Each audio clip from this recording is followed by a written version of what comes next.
জাতীয় সংসদ নির্বাচন কবে হচ্ছে? ডিসেম্বরে হচ্ছে। প্রধান উপদেষ্টার এইরকম একটি বার্তার পরে সব মহলেই একটা আলোচনা শোনা যাচ্ছে যে হঠাৎ করে কেন নির্বাচন পিছিয়ে আবার প্রধান উপদেষ্টা ডিসেম্বরে নিয়ে আসলেন। এর আগে তো নির্বাচন করার কথা তিনি নিজ মুখেই বলেছিলেন এপ্রিলে। তারপরে বিএনপি বারবার চাপ প্রয়োগ করছিল ডিসেম্বরে নির্বাচনের জন্য। সেটা তিনি দেননি। তারেক রহমানের সাথে লন্ডনে আলোচনার পরে সেটা আসলো যে কিছু শর্ত সাপেক্ষে এবং কিন্তু যেহেতু সুতরাং দিয়ে যে ফেব্রুয়ারিতে নির্বাচন হতে পারে।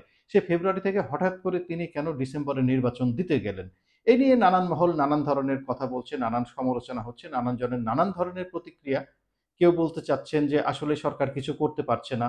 কেউ বলছেন সরকার নানান দিকে নানানভাবে বিনিয়োগের যে আশ্বাস পেয়েছিলেন সেই বিনিয়োগগুলো কোথাও থেকে আসছে না এবং সরকার বস্তুত পক্ষে একেবারে অর্থনৈতিকভাবে পঙ্গু হয়ে যাওয়ার পথে আসছে। এইজন্য সরকার ছেড়ে দিতে চাচ্ছেন।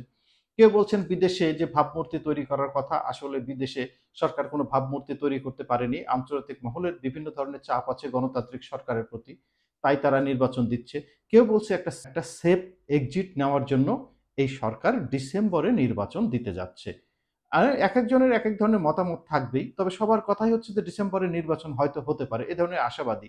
কিন্তু প্রধান উপদেষ্টার প্রেস সচিব শফিক সাহেব একটা কথা বলেছেন সেটা মাথায় রাখতে হবে সেটি হচ্ছে ঈদের আগে নির্বাচন হতে পারে। ডিসেম্বরের কথাও বলেছেন আবার বলেছেন ঈদের আগে নির্বাচন হতে পারে।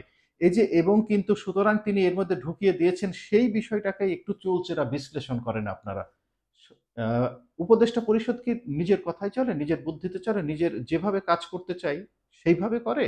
নাকি এনসিপি এবং জামাতের পরামর্শে করে? আমরা বিগত দিনের যে কর্মসূচিগুলো দেখেছি তাতে এই বিষয়টা স্পষ্টভাবে প্রতীয়মান যে প্রধান উপদেষ্টা সহ উপদেষ্টা মণ্ডলী বা দেশটাই পুরো চলছে বা সরকার পুরো চলছে জামাত এবং এনসিপির ফর্মুলা অনুযায়ী।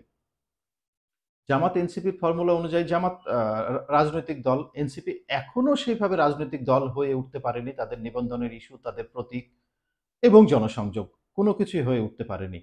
সুতরাং তারা কখন নির্বাচনে যাবে সেটি একটি বড় প্রশ্নবিদ্ধ বিষয় এবং তারা নির্বাচনে গেলে আদৌ কি করতে পারবে?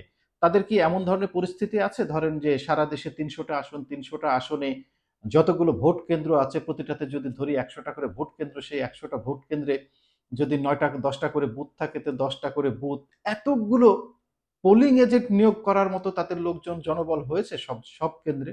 আমার তো মনে হয় হয়নি।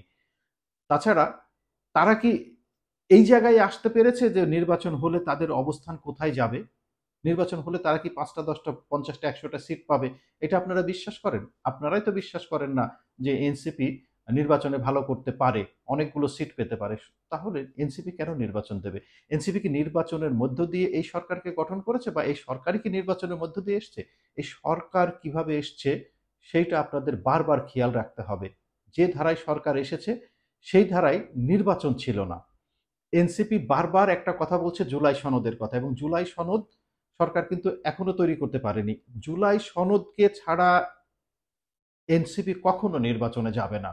এনসিপি নির্বাচনে যেতে হলে জুলাই সনদের একটা নিষ্পত্তি হতে হবে এবং জুলাই সনদ যেভাবে তৈরি হবে তাতে মনে হয় না যে বিএনপি এই জুলাই সনদে সরাসরি স্বাক্ষর করবে এবং এনসিপি চাচ্ছে জুলাই সনদ সংবিধানের মধ্যে অন্তর্ভুক্ত করতে।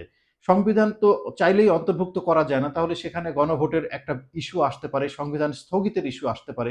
সংবিধান স্থগিত যদি খুব চটজলদি করা যেত তাহলে কিন্তু এতদিনে তারা সংবিধান স্থগিত করে অনেক কিছু এর মধ্যে করে ফেলতে পারত। তাহলে সংবিধানের মধ্যে ইনক্লুড করতে হলে কি হবে? গণভোট। গণভোটটা কিভাবে হবে?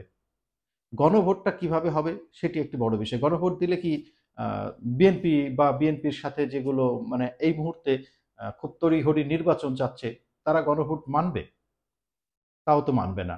আবার সংবিধানের মধ্যে জুলাই সনদকে ইনক্লুড করা হলো। কিন্তু আমাদের দেশে কি সংবিধান কাটছাঁট হয় না? পরের জন কি এসে সংবিধান কি কাটছাঁট করার চেষ্টা করবে না? তাহলে এদের জায়গাটি কোথায়?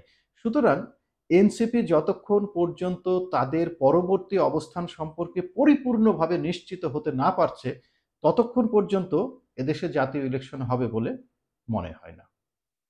ধন্যবাদ।